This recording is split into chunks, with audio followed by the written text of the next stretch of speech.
नमस्कार दोस्तों, स्वागत है आपका हमारे चैनल पर। अगर आप रहस्यमयी कहानियां, अनसुलझे रहस्य और असाधारण इंसानों की जिंदगी के बारे में जानना पसंद करते हैं, तो आज की यह कहानी आपको रात भर सोचने पर मजबूर कर देगी।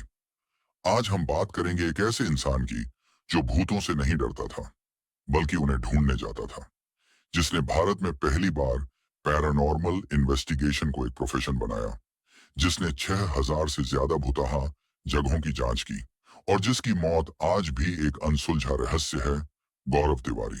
तो कहानी शुरू करने से पहले चैनल को सब्सक्राइब जरूर करें और बेल आइकॉन दबाएं ताकि ऐसी रहस्यमयी कहानियां सबसे पहले आप तक पहुंचे। चलिए शुरू करते हैं, अगर हिम्मत हो तो। 2 सितंबर 1984 की बात है। दिल्ली के एक मध्यम वर्गीय परिवार में एक बच्चे का जन्म हुआ। नाम रखा गया गौरव तिवारी। पिता एक बिजनेसमैन थे, माँ एक साधारण गृहिणी। घर में कोई भूत प्रेत में विश्वास नहीं करता था। दादा नाना, माँ बाप सब तार्किक और व्यावहारिक सोच के लोग थे। घर में कभी इस विषय पर बात नहीं होती थी। तो फिर उस घर का एक बच्चा आगे चलकर भारत का सबसे मशहूर घोस्ट हंटर कैसे बना? यही इस कहानी का सबसे बड़ा सवाल है। दिल्ली में पला बड़ा गौरव बचपन से ही एक अलग किस्म का बच्चा था। पढ़ाई में ठीक ठाक, खेलकूद में तेज, लेकिन उसकी रुचि थी कहानियों में, खासकर रहस्यमयी और डरावनी कहानियों में। जब दोस्त क्रिकेट खेलते, गौरव किसी पुरानी इमारत के बारे में सुनी सुनाई बातें इकट्ठा करता। बचपन में लखनऊ में कुछ समय बिताया, जहां नवाबों की पुरानी हवेलियां और उनसे जुड़ी अनगिनत कहानियां उसके मन पर गहरा असर छोड़ती। लेकिन गौरव के माता पिता का सपना बिल्कुल अलग था। उन्होंने बेटे के लिए एक शानदार करियर सोचा था, पायलट, और इसके लिए उन्होंने भारी भरकम पैसे खर्च करने का फैसला किया। 16 साल की उम्र में गौरव ने एक और रास्ता चुना, एक्टिंग। दिल्ली में रहते हुए उन्होंने छोटे छोटे रोल्स से शुरुआत की और 2002 में हिंदी फिल्म 16 दिसंबर में एक छोटी भूमिका निभाई। इसके बाद 2005 में टैंगो चार्ली में भी उनका एक कैमियो था। ये फिल्में बड़ी हिट नहीं रही, लेकिन गौरव को कैमरे के सामने काम करने का अनुभव मिला, जो आगे बहुत काम आया। लेकिन एक्टिंग का करियर जमा नहीं। माँ बाप ने दोबारा पायलट बनने का विकल्प सामने रखा और इस बार गौरव मान गए। 2005 में 21 साल की उम्र में गौरव तिवारी अमेरिका के फ्लोरिडा गए, कमर्शियल पायलट की ट्रेनिंग के लिए। परिवार ने बड़ी उम्मीदें लगाई थी। पिता को भरोसा था कि बेटा पायलट बनकर लौटेगा और जिंदगी सेट हो जाएगी। फ्लोरिडा में एक नई दुनिया थी, अलग संस्कृति, अलग भाषा, नए दोस्त। गौरव ने ट्रेनिंग शुरू की और धीरे धीरे वहां की जिंदगी में रमने लगे। टेक्सास के एमवीपी एरो एकेडमी में उन्होंने कमर्शियल पायलट का लाइसेंस हासिल किया। लेकिन फ्लोरिडा में रहते हुए एक ऐसी घटना हुई जिसने गौरव तिवारी की जिंदगी की दिशा हमेशा के लिए बदल दी। 2007 की बात है। गौरव फ्लोरिडा में 4 और लोगों के साथ एक अपार्टमेंट में रहते थे। शुरुआत में सब ठीक था, लेकिन कुछ दिनों बाद अजीब घटनाएं होने लगी। रात को आवाजें आती, ऐसी आवाजें जिनका कोई स्रोत नहीं था। कभी किसी कमरे से खटखटाहट, कभी बाथरूम में पानी खुद ब खुद चलने की आवाज, कभी किसी के चलने की आहट जब घर में कोई नहीं था। गौरव के एक रूममेट ने एक रात कहा कि उसने अपार्टमेंट के कॉरिडोर में एक छोटी बच्ची की आकृति देखी, जो एक पल में दिखी और अगले ही पल गायब हो गई। गौरव खुद भी रात को अजीब आवाजें सुनते, जैसे कोई उनके कानों में धीरे धीरे फुसफुसा रहा हो। शुरुआत में उन्होंने इसे थकान का असर समझा, लेकिन जब यह घटनाएं बार बार होने लगीं, तो गौरव ने उन्हें नजरअंदाज करने की बजाय जांचने का फैसला किया। यही वह मोड़ था। एक तर्कशील, विज्ञान में विश्वास रखने वाला नौजवान जो भूतों को नहीं मानता था, उसने पहली बार सोचा कि शायद कुछ ऐसा है जो विज्ञान की मौजूदा सीमाओं से परे है और इसे समझना है। गौरव ने उस समय अमेरिका में फैली पैरानॉर्मल इन्वेस्टिगेशन की दुनिया के बारे में पढ़ना शुरू किया। उन्हें पता चला कि फ्लोरिडा में ही पैरानेक्सस नाम की एक संस्था है, जो वैज्ञानिक तरीके से पैरानॉर्मल घटनाओं की जांच करती है। गौरव उनसे मिले। पैरानेक्सस के संस्थापक डग केली से उनकी लंबी बातें हुई। डग केली ने गौरव को बताया, पैरानॉर्मल इन्वेस्टिगेशन का मतलब भूतों से डरना नहीं, बल्कि हर घटना को वैज्ञानिक नजरिए से जांचना है। हम पहले हर घटना की तार्किक व्याख्या ढूंढते हैं, इंफ्रासाउंड, कार्बन मोनोऑक्साइड, मनोवैज्ञानिक कारण। जब सब कुछ जांचने के बाद भी कोई जवाब नहीं मिलता, तभी हम अज्ञात की बात करते हैं। ये सोच गौरव के मन में उतर गई। वे पैरानैक्सिस के साथ जुड़ गए।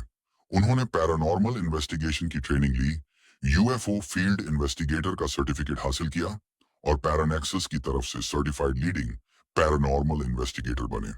इसके अलावा उन्होंने फ्लोरिडा के इंटरनेशनल मेटाफिजिकल ह्यूमनिस्टिक सोसाइटी से हिप्नोटिस्ट, स्पिरिचुअल काउंसलर और लाइफ कोच की सर्टिफिकेशन भी ली।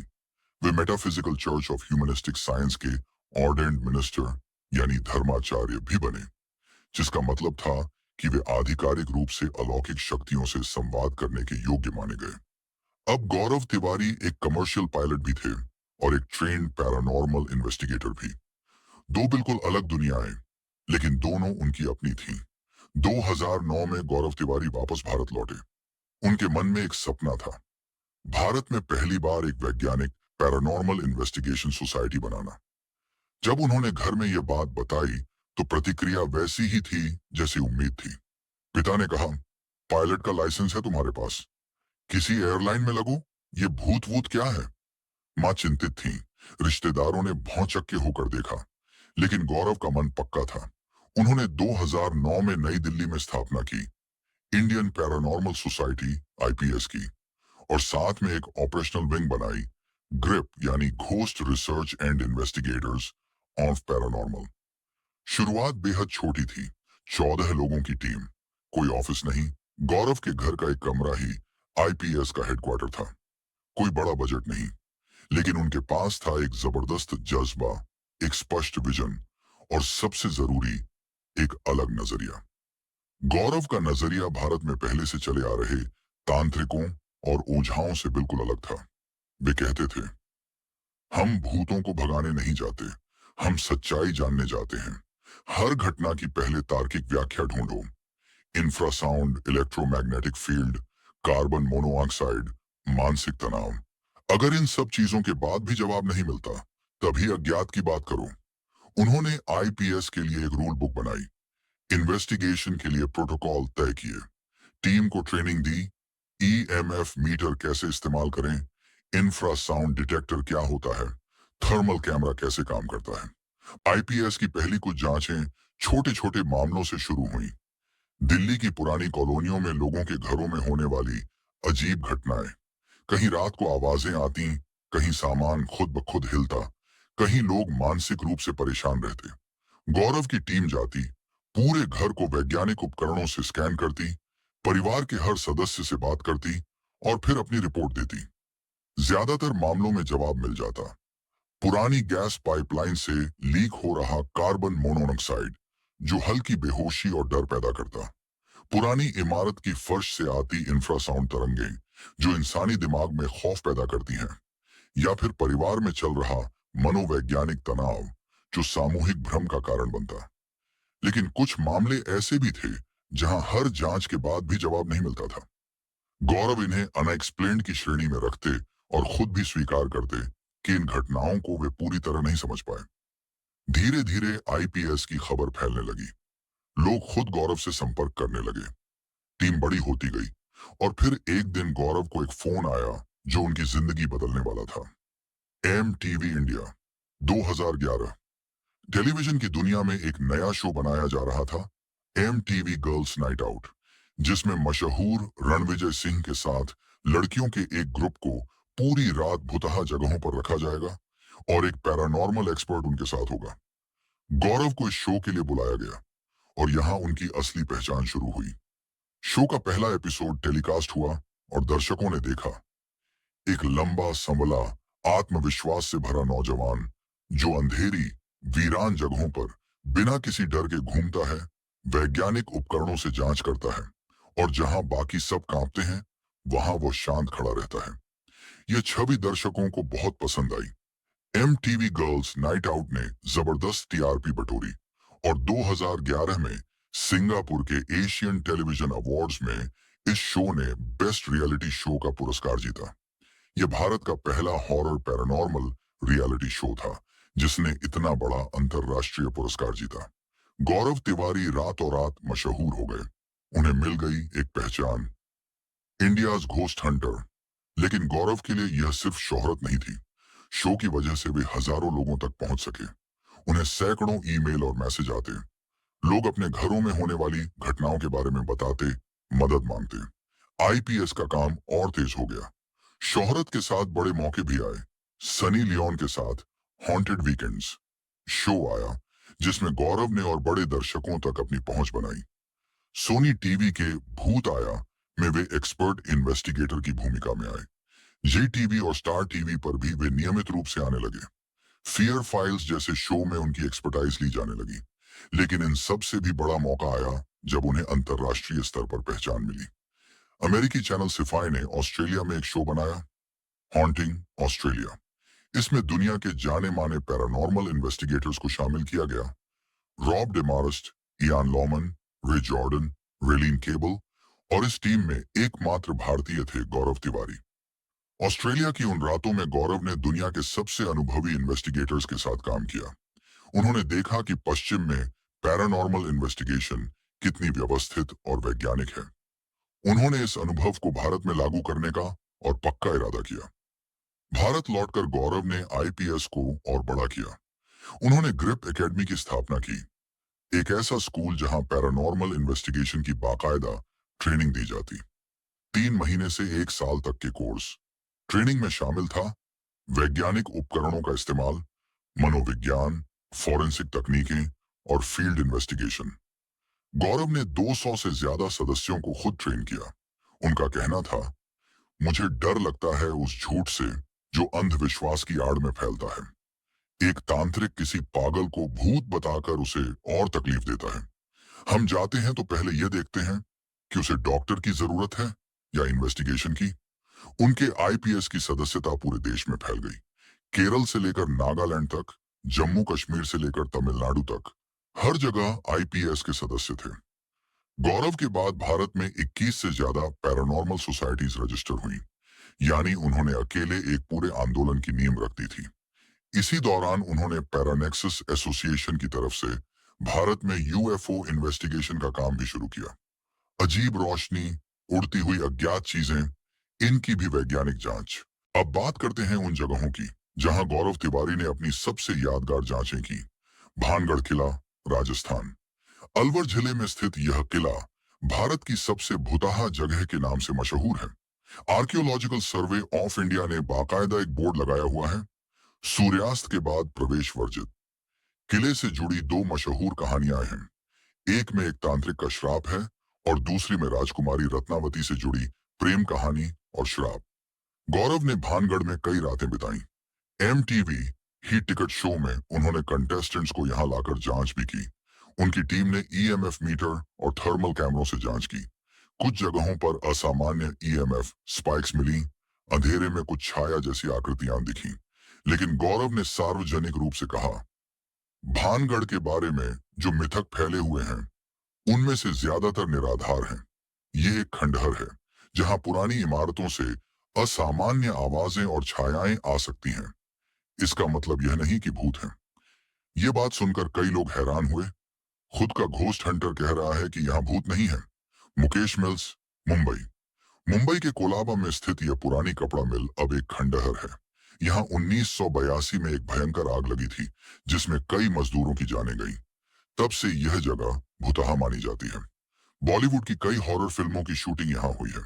गौरव की टीम ने यहाँ रात के समय जांच की। उन्होंने बताया कि यहाँ तापमान में अचानक गिरावट दर्ज हुई, कुछ अजीब आवाजें रिकॉर्ड हुई। इस जांच का वीडियो काफी वायरल हुआ। लंबी धार माइंस, मसूरी। उत्तराखंड के मसूरी के पास स्थित यह चूना पत्थर की पुरानी खदानें विचेस लेयर यानी डायनो का अड्डा कहलाती हैं। बताया जाता है कि यहाँ काम करने वाले हजारों मजदूर हादसों और बीमारियों में मारे गए। स्थानीय लोगों के अनुसार यहाँ रात को आत्माएं भटकती हैं। गौरव की टीम यहाँ गई। उन्होंने पाया कि खदानों के अंदर इंफ्रासाउंड तरंगें थीं जो इंसानी दिमाग में अचानक डर, बेचैनी और यहाँ तक कि दृश्य भ्रम पैदा कर सकती हैं। यह एक वैज्ञानिक व्याख्या थी जो भूत नहीं बल्कि भौतिकी था। इसी तरह दिल्ली की अग्रसेन की बावली, एक पुरानी बावड़ी जिसे दिल्ली की सबसे भुतहा जगह माना जाता है, में भी गौरव ने जांच की। यहाँ उन्होंने पाया कि बावड़ी की संरचना ऐसी है कि पानी और दीवारों से विशेष प्रकार की ध्वनि तरंगें उत्पन्न होती हैं। जो इंसान को असहज और भयभीत महसूस कराती है। 2011 में गौरव तिवारी ने एक TEDx talk the, belief in the supernatural विषय पर। इस टॉक में उन्होंने अपनी पूरी यात्रा बताई, कैसे वे एक गैर विश्वासी से एक पैरानॉर्मल इन्वेस्टिगेटर बने, कैसे विज्ञान और अध्यात्म के बीच की लकीर धुंधली है। उन्होंने कहा, मैं भूतों का वकील नहीं हूं, मैं सच्चाई का वकील हूं। अगर कोई घटना वैज्ञानिक रूप से समझाई जा सकती है तो उसे भूत मत कहो, और अगर नहीं समझाई जा सकती तो उसे नकारो भी मत, उसे समझने की कोशिश करो। यह नजरिया युवाओं को बहुत पसंद आया। छात्र, प्रोफेसर, वैज्ञानिक सब उनसे मिलने आते। उनके पास मेडिकल डॉक्टरों, इंजीनियरों और वैज्ञानिकों के ऐसे मामले आते थे जो खुद को तर्क में नहीं समझा पाते थे। राष्ट्रीय भूगोल नेशनल ज्योग्राफिक ने उन पर एक फीचर प्रकाशित किया, India's most haunted. Hindustan times, times of India, new Indian express जैसे बड़े अखबारों ने उनके बारे में विस्तृत लेख छापे। वे मीडिया के चहेते बन गए थे, एक ऐसा चेहरा जो डरावनी जगहों पर जाता है लेकिन बिना डर के, और जो विज्ञान को हथियार बनाकर अंधविश्वास से लड़ता है। जनवरी 2016 की शुरुआत में गौरव तिवारी की शादी हुई आर्या कश्यप तिवारी से। शादी बड़ी खुशनुमा हुई, दोस्तों और परिवार ने बधाइयां दी। गौरव खुश थे, लगा कि जिंदगी एक नए मुकाम पर है। लेकिन इस खुशी के पीछे कुछ परेशानियां भी थीं जो धीरे धीरे बड़ी होती जा रही थीं। आईपीएस का काम तो था, लेकिन पैसे की तंगी बढ़ रही थी। टीवी शोज से आमदनी कभी कभी होती, कभी कभी नहीं। नए प्रोजेक्ट्स पाइपलाइन में थे, लेकिन पक्के नहीं थे। उपकरणों का खर्च, टीम का खर्च, ये सब कहां से आए? घर में माँ बाप पहले से कह रहे थे कि पायलट का लाइसेंस है, किसी एयरलाइन में लग जाओ। अब पत्नी के आने के बाद घर की जिम्मेदारी और बढ़ गई। नई शादी, नई उम्मीदें और नए दबाव। गौरव खुद भी महसूस करते थे कि जो काम वे कर रहे हैं उसकी समाज में अभी उतनी मान्यता नहीं है जितनी होनी चाहिए। उनके जैसे लोगों को गंभीरता से लेने वाले कम थे, मजाक उड़ाने वाले ज्यादा। लेकिन गौरव रुके नहीं, काम करते रहे, केसेस लेते रहे। जुलाई 2016 के पहले हफ्ते में गौरव पश्चिमी दिल्ली के जनकपुरी इलाके में एक केस की जांच करने गए। एक महिला का दावा था कि उन पर एकाधिक अदृश्य शक्तियां हावी हो रही हैं। गौरव और उनकी टीम ने कई घंटे उस घर में जांच की। परिवार के बाद में दिए गए बयानों के अनुसार उस केस से लौटने के बाद गौरव कुछ बदले बदले से लग रहे थे। उन्होंने अपनी पत्नी से कहा, एक नेगेटिव एनर्जी है जो मुझे अपनी तरफ खींच रही है, एक ऐसी शक्ति जिसे मैं रोक नहीं पा रहा। उनकी पत्नी ने इसे गंभीरता से लिया, लेकिन उन्हें समझ नहीं आया कि क्या करें। वे थके हुए लग रहे थे, शायद जांच की थकान थी। 6 जुलाई 2016 की रात, गौरव देर रात करीब 1 बजे घर लौटे। माँ से थोड़ी बात हुई, रात के खाने की बात हुई। माँ चाहती थी कि बेटा इतनी रात बाहर न रहे। 7 जुलाई 2016 की सुबह, गौरव उठे, पिता से सुबह की बातें हुई, चाय या कॉफी पी, अपना इनबॉक्स देखा, सब कुछ सामान्य था, और फिर वे बाथरूम में गए। सुबह करीब 11 बजे जब काफी देर से गौरव बाथरूम से नहीं निकले तो परिवार को चिंता हुई। दरवाजा खटखटाया, कोई जवाब नहीं। दरवाजा तोड़ा गया, अंदर का दृश्य हिला देने वाला था। गौरव तिवारी बाथरूम के फर्श पर पड़े थे और उनकी गर्दन पर एक पतली काली लकीर थी। परिवार ने तुरंत पुलिस और एम्बुलेंस को बुलाया, लेकिन तब तक बहुत देर हो चुकी थी। 31 साल के गौरव तिवारी की मृत्यु हो चुकी थी। खबर जैसे ही बाहर निकली, पूरा देश स्तब्ध रह गया। सोशल मीडिया पर तूफान आ गया। आईपीएस के हजारों सदस्य, उनके लाखों फैंस, टेलीविजन इंडस्ट्री के लोग, सब सदमे में थे। पुलिस आई, जांच शुरू हुई, पोस्टमार्टम रिपोर्ट आई। पुलिस की जांच के अनुसार गौरव की मृत्यु दम घुटने से हुई। DCP south west Surendra Kumar ने बयान दिया, यह आत्महत्या का स्पष्ट मामला है। उन्होंने बाथरूम में अपनी पत्नी के दुपट्टे का इस्तेमाल किया। पुलिस की जांच में यह भी सामने आया कि गौरव के पास भविष्य में कोई बड़े प्रोजेक्ट नहीं थे। जो प्रोजेक्ट थे उनसे बहुत कम आमदनी हो रही थी, और परिवार चाहता था कि वे कोई पारंपरिक नौकरी करें। लेकिन परिवार ने पुलिस के इस निष्कर्ष को मानने से इनकार किया। उनकी मां ने, पत्नी ने और करीबी दोस्तों ने कहा, गौरव ने आत्महत्या नहीं की, कोई सुसाइड नोट नहीं मिला, वह इतना कमजोर इंसान नहीं था। परिवार का दावा था कि जनकपुरी केस के बाद से गौरव किसी नकारात्मक शक्ति के असर में थे। वह शक्ति जिसे गौरव ने खुद नेगेटिव फोर्स कहा था। गौरव की मौत के बाद एक और रहस्यमयी बात सामने आई। गौरव तिवारी अक्सर डोमेन फिल्म का उदाहरण दिया करते थे, जिसमें एक फोटोग्राफर की तस्वीरों में काली लकीरें दिखने लगती थीं और यह उनकी आसन्न मृत्यु का संकेत था। और गौरव की गर्दन पर वही पतली काली लकीर, इस संयोग ने पैरानॉर्मल दुनिया में हलचल मचा दी। कुछ लोगों ने कहा, जिस इंसान ने हजारों भूतहा जगहों की जांच की, जो इतने सालों से अज्ञात शक्तियों के करीब रहा, क्या वाकई किसी नकारात्मक शक्ति ने उसे अपने साथ ले जाने का फैसला किया? पुलिस का जवाब था, नहीं, यह आत्महत्या है। पारिवारिक दबाव, आर्थिक तनाव और शायद कुछ और। परिवार का जवाब था, नहीं, यह हत्या है, किसी इंसान के हाथों नहीं, बल्कि किसी ऐसी शक्ति के हाथों जिसे आज का विज्ञान नहीं समझा सकता। सच क्या था, यह आज भी किसी को नहीं पता। गौरव तिवारी के जाने के बाद आईपीएस का काम जारी रहा। उनके प्रशिक्षित सदस्यों ने संस्था को जिंदा रखा। उनके बाद भारत में 21 से अधिक पैरानॉर्मल सोसाइटीज रजिस्टर हुई, जिनकी मिलाकर 6000 से ज्यादा सदस्यता है। यह उनकी सबसे बड़ी विरासत है। दिसंबर 2025 में उनके जीवन पर आधारित एक टेलीविजन सीरीज भाई the Gaurav Tiwari mystery release हुई। इसमें करण टैकर ने गौरव की भूमिका निभाई। इस सीरीज ने एक बार फिर गौरव तिवारी की कहानी करोड़ों लोगों तक पहुंचाई। गौरव तिवारी मात्र 31 साल की उम्र में चले गए। उन्होंने इस छोटी सी जिंदगी में वह काम किया जो भारत में पहले किसी ने नहीं किया। अंधविश्वास से नहीं डरना, बल्कि उसे समझने की कोशिश करना। भूतों को भगाने नहीं जाना, बल्कि सच्चाई ढूंढने जाना। उनका जाना खुद एक ऐसा रहस्य बन गया जिसे शायद कोई कभी पूरी तरह नहीं सुलझा पाएगा। और शायद यही उनकी कहानी की सबसे बड़ी विडंबना है। जो इंसान रहस्यों को सुलझाने का काम करता था, उसकी मौत खुद एक अनसुलझा रहस्य बन गई। जहां भी हो, गौरव तिवारी, तुम्हें सलाम। दोस्तों, उम्मीद है कि गौरव तिवारी की यह रहस्यमयी और प्रेरणादायक कहानी आपको पसंद आई होगी।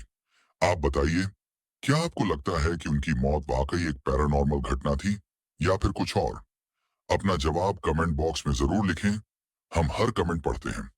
अगर यह वीडियो आपको अच्छा लगा तो इसे लाइक करें, चैनल को सब्सक्राइब करें और बेल आइकॉन दबाना न भूलें, ताकि ऐसी ही रहस्यमयी और सच्ची कहानियां सबसे पहले आप तक पहुंचें। इस वीडियो को अपने दोस्तों के साथ शेयर करें, खासकर उनके साथ जो रात को अकेले देखते हैं।